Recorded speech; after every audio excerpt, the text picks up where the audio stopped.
Hi, you're watching On the Scene. I'm your host, Kate Mobley, and today's guest is an amazing director, filmmaker, and writer. His name is Jaron Lockridge. Welcome, Jaron. Thank you for having me. Thank you so much for agreeing to be on my show. I'm very excited because I have not only watched your films and learned so much from them, I've also been on set with you. Oh yeah, oh yeah, Yeah. and they'll see that here soon. So yes, I'm very excited. Like I said, you are a director, producer, writer, and I'm sure there's several other things, editor, cinematographer, but those are the three main that I just decided to, choose Throw at out there. the moment. Yeah. So, what got you into into filming, into wanting to make your own content? I've always been a avid movie lover. Mhm. In high school, um, when I was in high school in the early 2000s, I got into it by our stage drama program, and we were doing theater, and got this crazy idea to write a stage play for our spring play, and I wrote a play, and the teacher loved it, so we ended up performing it, and that just put a little bug in me to start writing at that point. So that's how I really got interested in it. But I thought the dream of actually becoming a filmmaker was far in between. I wasn't willing to move to the West Coast, and I'm a Mhm. country boy at heart, so I just decided that that wasn't going to happen. And then YouTube happened, and the ease of being able to record your own material without paying $30,000 for a camera, and I just started to create my own content, and been at it ever since. Wow. So let's Yeah, first give a shout out to educators who actually encourage people. So yay for exactly, drama teachers. exactly, letting you know you can do it.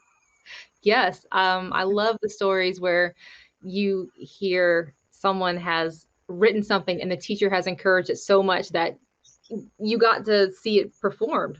Mm-hmm.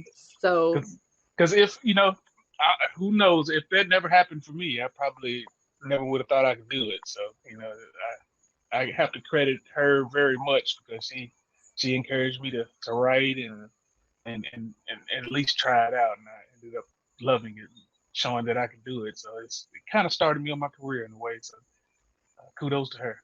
yay. Okay. So, I did a little bit of research because that's how I am. And I found out you've been nominated by two different organizations. The first one is the Knockdown Live Awards. Hmm. You were the Visionary Award. That's what you were nominated for. What Hmm. does that Hmm. mean? I, from the explanation that I got from the award show is just basically anyone who has the vision to see through a plan or a goal. They were impressed by how I would just come up with these projects and by any means necessary get them off the ground and see that vision through basically. So that's why I was nominated for the visionary. Oh, I definitely see that. I can see exactly why you were nominated for that one. I hope you Hey, win. I hope I do too, but I don't do this for awards, and I actually do this for just to be a creative at heart. So if I get it, I'm thankful. If I don't, thanks Yeah. for getting nominated. And the other one that you were nominated for is from MovieGo as the most ambitious filmmaker of the year. That's a big Hmm. one too. Yeah, I'm the same vein, visionary, ambitious. So hey, I'm glad somebody sees something in me. All right. So you also, as you make your own content, you also have your own company. You Hmm. have Misguided Perceptions Media Group and Hmm. Guerrilla Filmmaker. Well, it's my production company is Misguided Perceptions Media Group. Mhm. The Guerrilla Filmer is just kind of a nickname that I coined because it's just my style of filmmaking, guerrilla style filmmaking. Just mostly getting all of my projects off the ground with little to no skeleton crews, and I just kind of took that instead of looking at it as a negative, being a guerrilla filmmaker. I just kind of embraced it and started calling myself the guerrilla filmmaker. Oh, I love that. You just took it and made it your own. You're like, hey, yeah, that's me. Own up I'm to gonna it. turn it into a brand. So, it's the way I do it. It's my style. So, hey, let's embrace it. Okay. So how long have you been Misguided Perceptions Media Group? I started the company officially in 2016. Okay. Wow. You have been doing this for a while. Yeah, for a little while. And you have a great support system too. Yeah. Yeah. Yeah, your family's behind you 100%. Most definitely. Most definitely. It's it's kind of a challenge, trying to navigate the family thing, and I still work full time and pursue this just as much. So it's kind of a struggle balancing everything, but yeah, the family support is major. Yes. Yes. So shout out to your family. Hi. Okay. So speaking of ambitious and visionary, you just wrapped up a very long month of filming. Yes. Yes. And was that on two separate projects or just one? It was just one project. It was what I'm referring to as a TV show, 9 episodes. We started filming in May and finally finished around the end of June for about 22 days. Wow. So nonstop, like you didn't stop at all. You just from day 1 to day 22, you just went and filmed. Well, we took a little break. That we had 10 straight days, just consecutive filming, and then we kind of started breaking it up to days where cast availability and my own availability, and we just worked it out for the other half all the way through June. Yeah. Yeah. Wow. And so which series was that you just finished filming? The one that I just finished is a series called Down Bad. Yeah. Okay, and you have a bunch of Memphis actors and things in that series. Yes. Who are your main characters? The main character, one is called, his name is Lorenzo. He's played by DeAndre Grafton. The other main character is Brian. He's played by Jalen Moffitt. And the third main character is Cedric, played by Michael Gordon III. All right. Very, very good choices. Those are great actors. They did very well bringing that vision to life for me. So I kind of can't wait for everyone to see it. Yeah. I love that you choose your actors from here in Tennessee. Like you don't have to go out to Atlanta or New York or Louisiana or anywhere. You choose people in West Tennessee. So not only in Jackson where you are, but also here in Memphis. Yeah, and I'm passionate about being local. We have so much local talent here that I kind of want to showcase. I live here in Tennessee, and there's a lot to see here in Tennessee. We have our own stories, our own locations, our own sites to see. So I'm kind of passionate about that and kind of keeping it hometown as much as I can. And it's just something that I'm continue to do no matter how far I go with this. Yeah. And I do see a lot of the Southern influence in your TV shows and movies and things like that. So I love how you do incorporate the South and your hometown and the people that you know in your own experiences. Yeah. I mean, you have to be authentic because I don't know anywhere else. So trying to write about anywhere else, it'd come across like, it'd be very obvious. So, I try to incorporate this, here until recently, I would say it's recently it's starting to come into effect where more Southern productions are kind of not ashamed of being Southern. But that's something I've always been passionate of. I kind of want to showcase the home a little bit more and show its talent around here. You don't have to go so far to get it. I think that's wonderful that you have that mindset. I think it's a good thing for other Southern filmmakers to have. Well, we're getting there. Yes, come to Memphis for talent. You don't have to go to Hollywood. Hollywood has stuff going on up there. Right. Okay, so no, you said you just finished Down Bad. You also have another TV series called The Sticks, which you shot the first episode, and that was showcased in the Memphis Film Prize Top 10 2 years ago? Was it Yes, it was 2 years ago. Yes. Okay. COVID kind of threw me off because they canceled last year, right? So yeah, it was probably about 3 years now, to be honest with you. Ooh. Yeah, Yeah, it kind of 3 years. throws me off too. Yeah. Yeah. So you finished one season, and from what I saw, you've just finished filming the second season?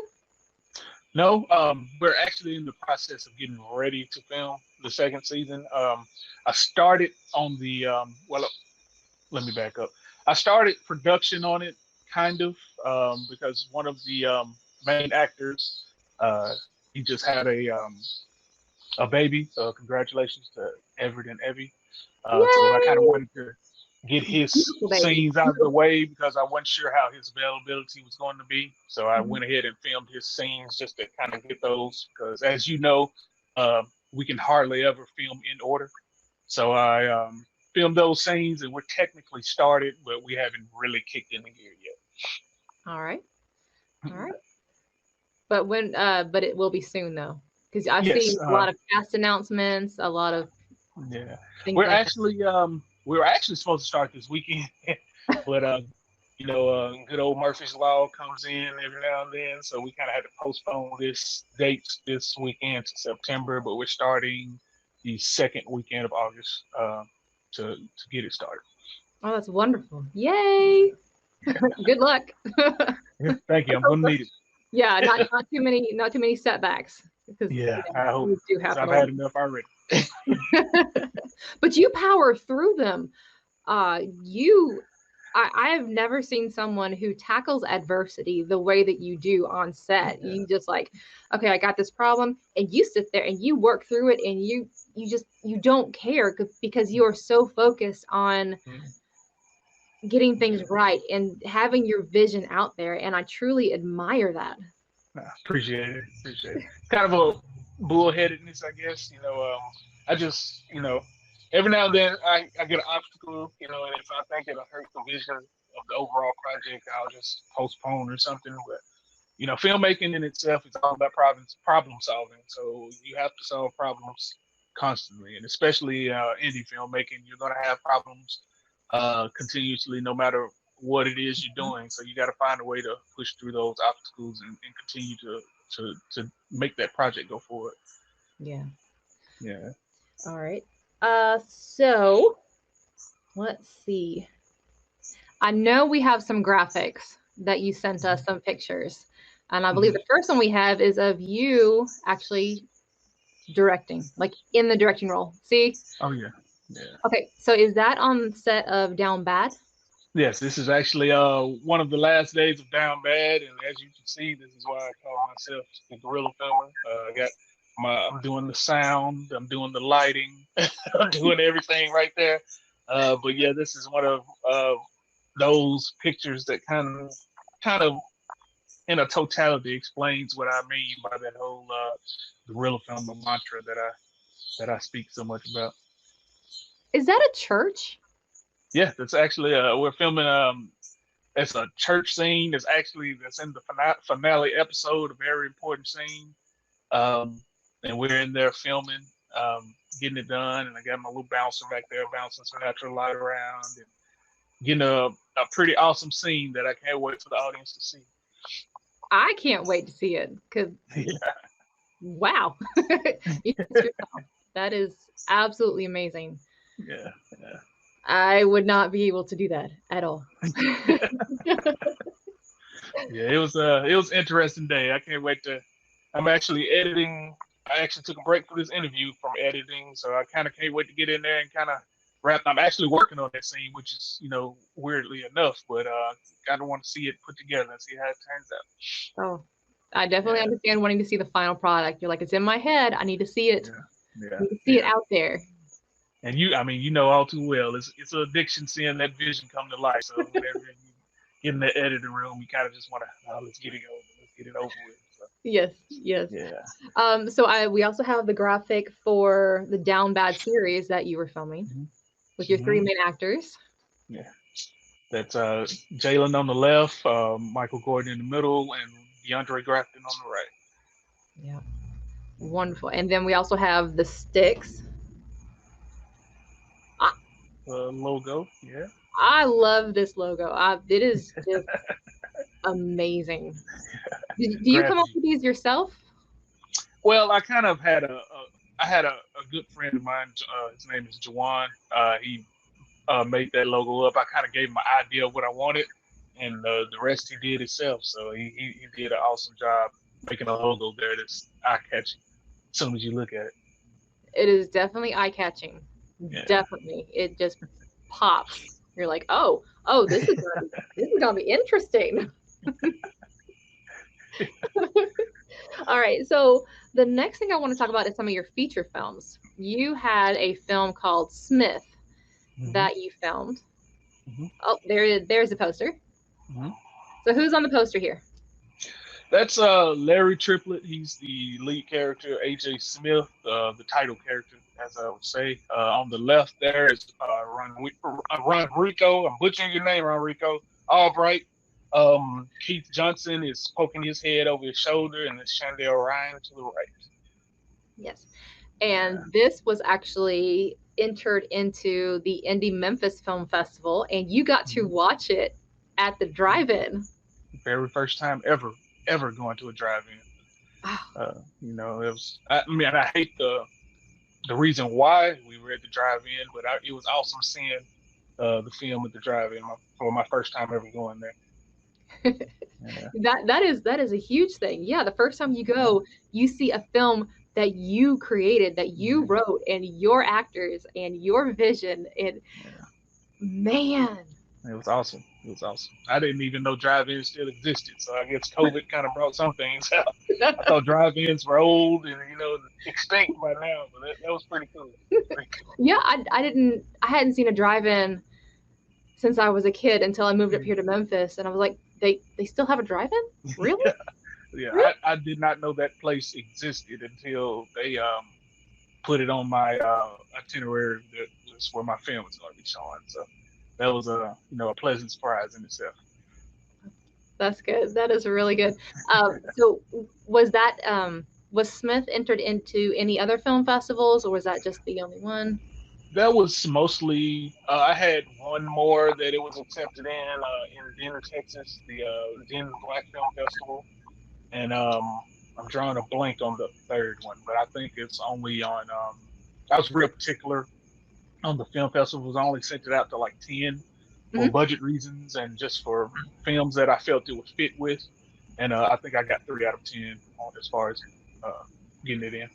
Okay. Well, congratulations on getting into more than one. So Yeah, that's a lot more than most people do. yeah, thank you. It's a lot of people think just submitting it that you get in there is you're competing against thousands of the films, and film festivals have to curate their content to their audience and what the theme is for the year and just fit it on. It's so many factors that go into that. So anytime you get accepted, that's always a cool thing. Oh yeah, Yeah, definitely. yeah, Okay, and let's see. That's actually the first time I ever worked with you was on Smith, yeah. wasn't it? Smith is actually you're in Smith. So that was the first time we worked together, and I was like, I just love Kate to death. I'm gonna have to give her something else, and that's how closed caption came about. Yes, and we have we do need to talk about closed caption, so I'm going to warn everybody. Oh, I didn't get to warn anybody. Boom, there she is. That photo shoot was so much fun. Yeah, I It was. can't wait to see how they think of the movie when they see I had so much fun. I love. We there was this scene where we sat down for dinner it. Hmm to film, and we went to this Airbnb, and it was me and Keith and Rocky and Jeff. Jeff. Hmm Yes, and I think that we did more ad libbing and laughing in that entire scene than we did through the whole filming. I just cracked up the entire time. And I'm trying to decide now. I'm going to put that footage out somewhere. I don't know if it's going to be an outtake or in the end credits, but I gotta, it was so much fun. I gotta show that to the audience as well. That was fun times there. You just let us keep going. You didn't stop. You never yelled cut, and so we just kept going in character. So I am so glad you cast Rocky because she was Yeah. so funny and so good at improv. Oh yeah, she was great, and yeah, it was. You never know when you might be able to catch some magic you didn't intend to catch. So I just like seeing it going, and y'all were entertaining me as well behind the camera. So I just wanted to see how far that goes. It went a little too far. I'm going to warn the audience. It went a little too far. It's points in that movie where everything went a little too far. So it's gonna be a quirky little movie that I can't wait to see and get some feedback on.